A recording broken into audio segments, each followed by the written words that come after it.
Hello. सबको क्रांतिकारी जय भीम, जय भारत। आज फिर मेरे यूट्यूब चैनल पे आप सभी का स्वागत है। तो आज अपन बात करने वाले हैं बहुजनों बिजनेस की और बढ़ो इस किताब के ऊपर। जो दूसरा टॉपिक है उस बारे में आज अपन बात करेंगे। तो देखते हैं बहुजनों बिजनेस की और बढ़ो। इस किताब के लेखक थे डॉक्टर M.L. परिहार। इसका पहला जो टॉपिक था अपन ने देखे हैं।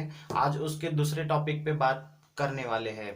तो उस दूसरे टॉपिक में अपन ने दो पॉइंट लिए हुए हैं। जो बहुजन समाज है, जो पिछला समाज है, वो बिजनेस की ओर बहुत कम बढ़ता है, या फिर मौजूदा सरकारों ने बहुजन समाज को ना पढ़ने दिया, ना व्यापार में जाने दिया, या फिर उनको आगे बढ़ने ही नहीं दिया, ऐसा समझो। तो मेरे YouTube चैनल से मैं उन बहुजनों को एक बिजनेस की ओर आगे बढ़ाने के लिए इस किताब के बारे में जानकारी दे रहा हूँ। तो उस किताब का ये दूसरा पॉइंट है। उसमें दो जो पॉइंट लिए हुए हैं, आज अपन उस पर बात करेंगे। तो पहला पॉइंट दिया हुआ है, बहुजनों आज का युग व्यापार व बाजार का युग है। बहुजनों, मेरा वीडियो ये बहुत इंपॉर्टेंट है, इसको आज ध्यान से देखिए। उसमें पहला पॉइंट जो दिया हुआ है, बहुजनों आज का युग व्यापार व बाजार का युग है। और उसका जो दूसरा पॉइंट दिया हुआ है, आज तक धन के कमी के कारण हमने बहुत दुख झेला है।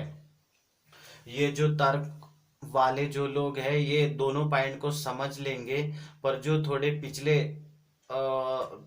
पिछले गति के जो लोग हैं, इस पॉइंट को समझेंगे नहीं। फिर भी ये सभी बहुजनों के लिए दोनों पॉइंट बहुत जरूरी पॉइंट है। तो इस दोनों पॉइंट की चर्चा अपन आज पूरी जानकारी के साथ करेंगे। तो आगे बढ़ते हैं। आज का युग व्यापार व बाजार का युग है।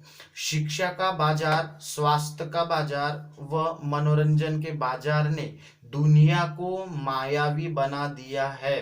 डॉक्टर, इंजीनियर, सीए आदि बनने के लिए कोचिंग सेंटरों की बाढ़ आ गई है, जहाँ की फीस हर कोई नहीं चुका सकता। शरीर को चुस्त दुरुस्त रखने के लिए दवा की दुकानों, डायग्नोस्टिक सेंटरों, डॉक्टरों व दवा निर्माता कंपनियों का बहुत बड़ा बाजार फल फूल रहा है, जिसका अंदाजा लगाया जाना मुश्किल है। मनोरंजन के नाम पर टीवी व मुंबईया फिल्मों ने एक तरह से आम आदमी के लिए जीवन को निकम्मा, रूढ़िवादी व अंधविश्वासी बना दिया है। फिर भी टीवी व फिल्मों वाले अरबों खरबों रुपया कमाते हैं। आम आदमी की कोई निजी स्वतंत्रता सोच तो रही ही नहीं है। वह वही करता है जो टीवी व बाजार तंत्र कहता है।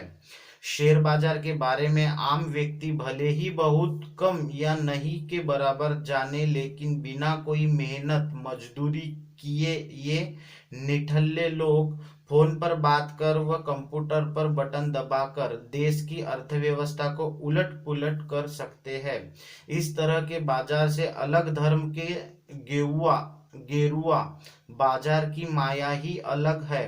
मंदिरों, राजमहलों, बाबाओं, धर्मगुरुओं, बापुओं व ढोंगी साधुओं के पास बेशुमार धन दौलत भरी पड़ी है। न उनसे कोई सवाल करता है कि इतनी अकूत संपत्ति कहाँ से आई। ये ढोंगी धर्मगुरु सोने के सिंहासन पर बैठकर सादगी का उपदेश देते हैं।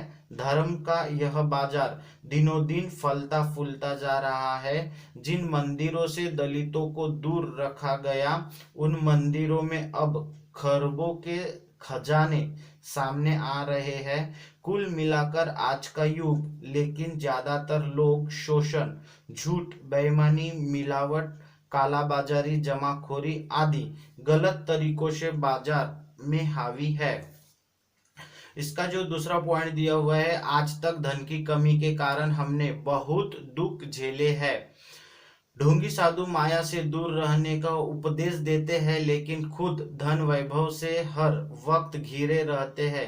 संसार में पहला सुख निरोगी काय का है, तथा दूसरा सुख घर में माया यानी धन का है।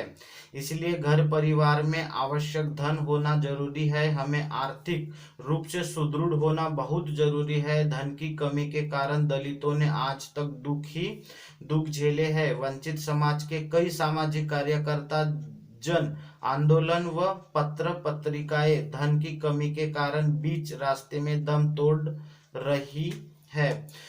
बेहद मेहनत की कमाई से पूंजीपति होना कोई बुरा नहीं है। हमें पूंजी या पूंजीपति से नफरत नहीं करनी है, बल्कि नेकी की कमाई से पूंजीपति बनकर खुद भी आर्थिक मजबूती प्राप्त करे तथा नेकी के कमाए पैसे से समाज का भी भला करे। सवाल यह है कि इस मजबूत बाजार तंत्र में दलितों की भागीदारी कितनी है।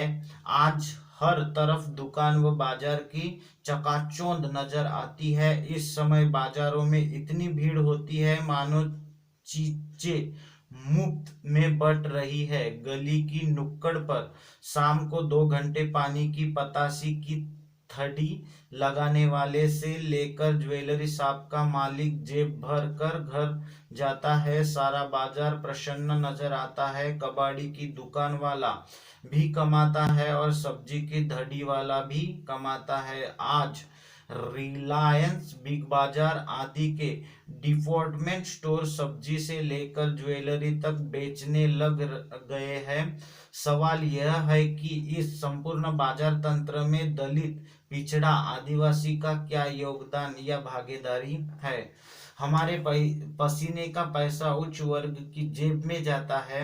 हकीकत यह है कि दलित, पिछड़ा व आदिवासी इस बाजार तंत्र में सिर्फ ग्राहक बना हुआ है, जो मानव कमाता ही उच्च जातियों के इस बाजार के लिए है। सड़क, खेत, कारखाने व मकान पर काम करने वाले मजदूर से लेकर दलित कर्मचारी, अधिकारी चाहे कितना ही सरकारी नौकरी से कमाए, उसका बहुत बड़ा भाग वह वणिक वर्ग द्वारा संचालित बाजार में ही खर्च करता है। जन्म से मृत्यु तक एक आम दलित अपनी गाड़ी कमाई का अधिकांश भाग रीति रिवाज व धार्मिक कर्मकांड में खर्च कर देता है, जिसका सारा पैसा ब्राह्मण या वर्णिक वर्ग की जेब में जाता है। आज दिनों दिन विकसित हो रहे बाजार में हम कहीं नहीं, सिर्फ एक जगह हम नजर आते हैं। चकाचौंध भरे बाजार में कहीं कहीं पर पेड़ के नीचे जूते गांठता हुआ मोची नजर आता है। बस सिर्फ वही दलित समाज का प्रतिनिधि बनकर बाजार तंत्र का हिस्सा बना हुआ है, वरना संपूर्ण दलित समाज एक असहाय ग्राहक से ज्यादा कुछ नहीं है। तो ये जो पैराग्राफ है, इस पैराग्राफ में दिया हुआ है कि अपने बहुजनों की स्थिति अभी फिलहाल के हालात में कहाँ है। अपन जो आगे बढ़ने वाले समाज है, उस समाज के हिसाब से अपन अभी के कंडीशन में कहाँ और कहाँ तक पहुंचे हुए हैं, इस ये पैराग्राफ में दिया है। और इसी वजह से हमको व्यापार में आके, बिजनेस में आके अपने आप को आगे बढ़ाना होगा। जो हमारी पैसे के लिए जो जरूरतें पूरी नहीं होती है, वो व्यापार और बिजनेस से अपन पैसा कमा के वो सारी जरूरतें पूरी कर सकते हैं। ये इस पैराग्राफ का पूरा उद्देश्य है। तो इस वीडियो को देखने के बाद आप कोई अपने हिसाब से कोई भी एक बिजनेस डिसाइड करके उसमें आप आगे बढ़ सकते हैं। अभी के लिए इतना ही। कल अपन नए टॉपिक पे बात करेंगे। सभी को क्रांतिकारी जय भीम, जय भारत।